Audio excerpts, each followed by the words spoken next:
नमस्कार, मैं doctor Shifali Bansal Madhav, infertility specialist and IVF consultant in New Life Fertility Centre Siliguri. आज हम बात करेंगे इनफर्टिलिटी पेशेंट्स के बारे में और एज फैक्टर के बारे में। क्या एज फैक्टर से इनफर्टिलिटी कॉज होती है या एज फैक्टर के कारण इनफर्टिलिटी ट्रीटमेंट्स में कोई डिफरेंस आता है या एज फैक्टर के कारण जो है फेलियर या सक्सेस डिटरमिन हो सकता है। ये जानने के लिए हमें सबसे पहले एक फिजियोलॉजिकल जो नेचुरल फीमेल की जो एज रिलेटेड चेंजेस हैं उनको हमें समझना होगा। There is something called as a biological clock. जब एक यंग गर्ल जब पीरियड्स शुरू होते हैं यानी कि मेंस्ट्रुएशन शुरू होती है, तब उनकी ओवरीज एक्टिव हो जाती हैं।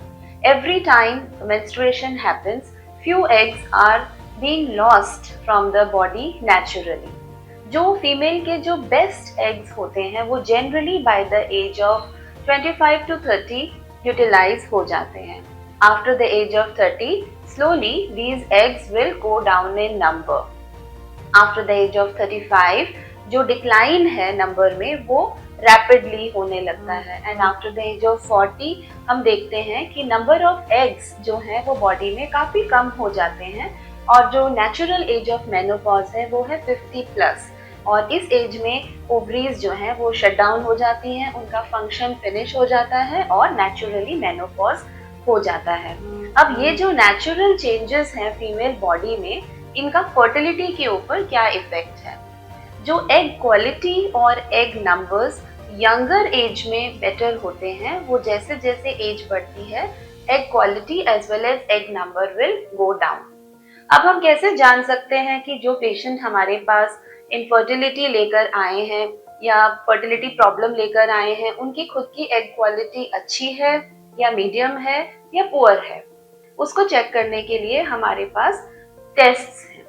First of all we do a transvaginal ultrasound, जिसमें हम टीवीएस स्कैन जिसे कहते हैं, उससे हम ओवरीज को स्टडी कर सकते हैं। Number of eggs in each ovary उसे हम काउंट भी कर सकते हैं। इन एग्स को हम एंट्रल फॉलिकल काउंट कहते हैं। यूजुअली अगर यंगर फीमेल है जहाँ पर एग क्वालिटी अच्छी है, वहाँ पर हम देखते हैं कि ईच ओवरी में we are able to get about 7 to 8 eggs, मतलब दोनों ओवरीज में मिला के 14-15 एग्स हम देख पाते हैं। जब एज बढ़ती है तो नेचुरल फर्टिलिटी डिक्लाइन की वजह से ये एंट्रल फॉलिकल काउंट धीरे धीरे करके कम होने लगते हैं और हम जो देखते हैं टीवीएस में वो नंबर ऑफ फॉलिकल्स जो हैं वो 3 to 4 या 4 to 5 इन ईच ओवरी, और अगर एज ज़्यादा है अबव 40 है तो हम देखते हैं 1 या 2 follicle count in each ovary हम देख पाते हैं। इसके साथ साथ हम ब्लड टेस्ट भी कर सकते हैं जो हार्मोन टेस्ट है, जिसमें मेन रिपोर्ट है AMH यानी कि एंटी मुलेरियन हार्मोन। ये टेस्ट हमें egg number as well as egg quality के बारे में इंफॉर्मेशन देता है। Normal value of AMH is between 3 to 4। अब जब हम देखते हैं एज फैक्टर है या अबव 30 अबव 35 जो पेशेंट्स हैं, उनका AMH स्लोली ड्रॉप करता है and nearing the age of 40 this AMH can be very low, यानी कि वो कभी कभी लेस देन 1 या लेस देन 0.5 हो सकता है।